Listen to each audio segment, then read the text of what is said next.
Buen día. Hoy, otra cápsula para personal de salud.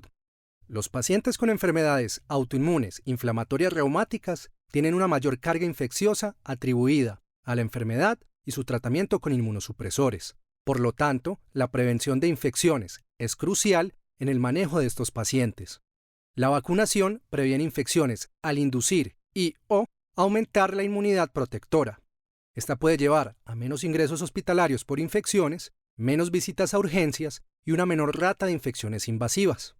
Las vacunas se dividen en inactivadas, que son las de difteria, hepatitis A, hepatitis B, hemófilos influenza tipo B, papilomavirus humano, influenza, Neisseria meningitidis, pertusis, poliomielitis parenteral, neumococo, tanto el polisacárido y el conjugado, toxoide tetánico, encefalitis transmitida por garrapatas y fiebre tifoidea parenteral.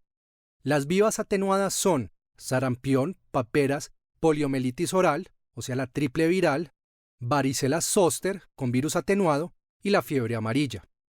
¿Cuáles son los principios de vacunación? El estatus de vacunación y las indicaciones para vacunación adicional se debe evaluar anualmente en todos los pacientes con enfermedades reumáticas autoinmunes. Se debe explicar el programa de inmunización al paciente para tomar decisiones compartidas y ser aplicadas por el grupo de salud y el paciente. Las vacunas deben ser aplicadas idealmente en los periodos de remisión de enfermedad.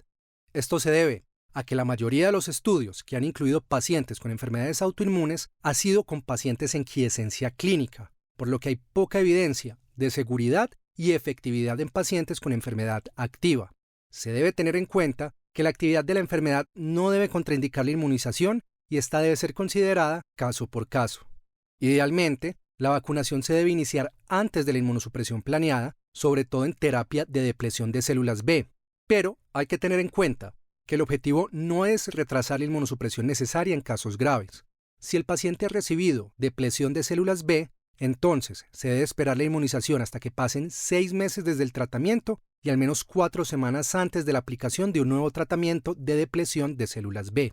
Las vacunas de virus no vivos se pueden administrar en pacientes tratados con glucocorticoides y otros inmunosupresores.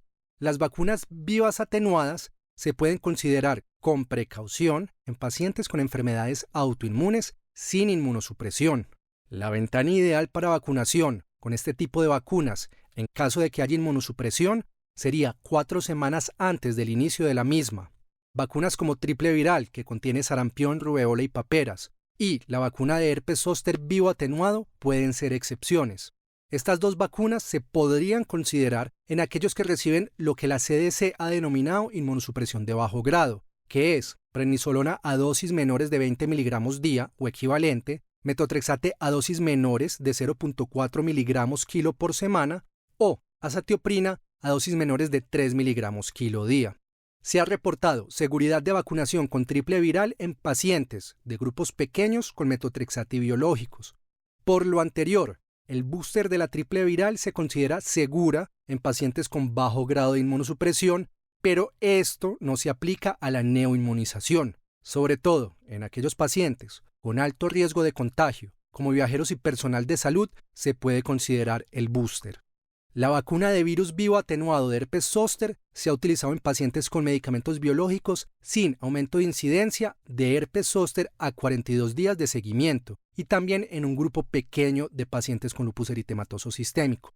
Pero esto no permite generalizar la recomendación de la aplicación de la misma para todos los pacientes bajo inmunosupresión. La progresiva disponibilidad de vacuna de virus no vivo probablemente cambie la recomendación del uso de la vacuna de virus vivo atenuado. ¿Qué recomendaciones hay que tener en cuanto a vacunación? Primero, considerar vacunación de influenza en la mayoría de pacientes con enfermedad autoinmune. La suspensión temporal de metotrexato ha demostrado mejorar la inmunidad en pacientes con artritis reumatoide. Se ha propuesto que la mejor respuesta parece obtenerse al suspender el metotrexato 2 semanas antes y 2 semanas después de la vacunación. Los brotes de enfermedad autoinmune luego de la vacunación con influenza generalmente han sido leves si los hay. Segundo, la vacunación contra neumococo debe ser considerado en la mayoría de los pacientes con enfermedades autoinmunes y la recomendación varía según el estatus de vacunación para el mismo. Si no ha sido vacunado o si el esquema de vacunación es desconocido, entonces se debe administrar neumococo 13 seguido a las 8 semanas por neumococo 23 y administrar un refuerzo de neumococo 23 a los 5 años de la primera dosis de la misma. Si hay una dosis previa de neumococo 23, sin dosis previa o desconocida de neumococo 13, entonces se debe administrar neumococo 13 al menos un año después de neumococo 23 y se debe administrar una segunda dosis de neumococo 23 al menos 5 años después de la primera dosis de neumococo 23 y al menos 8 semanas después de neumococo 13.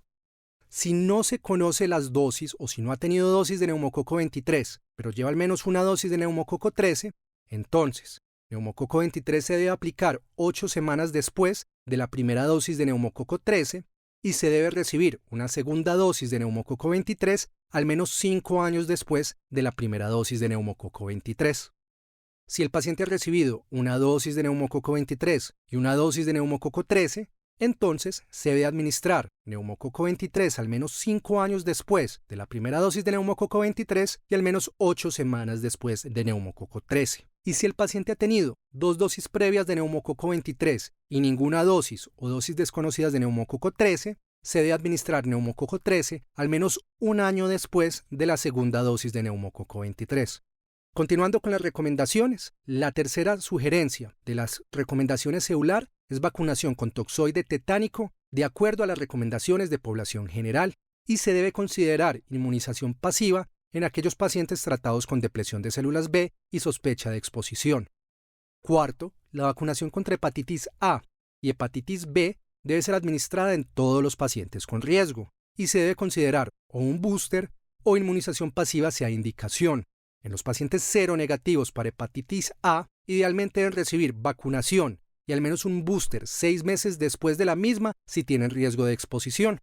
Los pacientes en riesgo que requieren vacunación para hepatitis B son personas en países endémicos, personal médico, contactos sexuales o personas que residen con pacientes con infección crónica de hepatitis B, usuarios de drogas intravenosas y hombres que tienen sexo con hombres.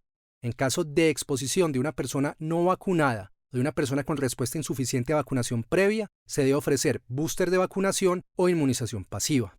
Quinto, la vacunación con herpes zóster puede ser considerada en pacientes de muy alto riesgo. La vacunación con virus vivo atenuado debe realizarse al menos 4 semanas antes del inicio de la inmunosupresión.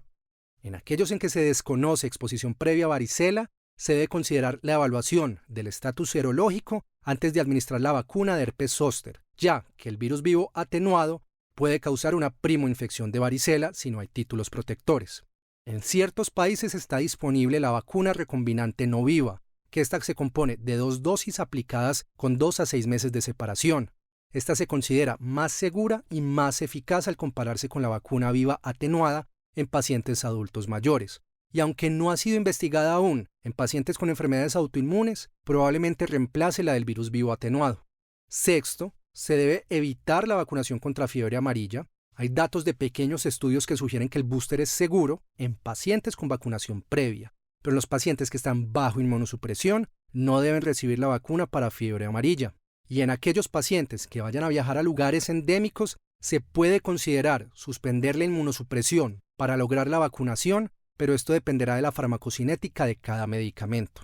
Séptimo, se debe realizar vacunación contra virus de papiloma humano de acuerdo a las recomendaciones para la población general, sobre todo en pacientes con lupus eritematoso sistémico. Los estudios de vacuna cuadrivalente han demostrado de forma consistente que no tiene una asociación con aumento de incidencia de nuevas enfermedades autoinmunes luego de aplicación en mujeres y niñas con enfermedad autoinmune previa. Octavo, las personas que viven con pacientes deben ser alentados en estar al día o actualizar sus esquemas de vacunación según las guías nacionales, excepto la vacunación de polio oral. Noveno, las vacunas vivas atenuadas deben ser evitadas en los primeros 6 meses de vida de los recién nacidos de madres tratadas con biológicos durante la segunda parte del embarazo. Los esperamos con información concisa y de utilidad en una próxima cápsula.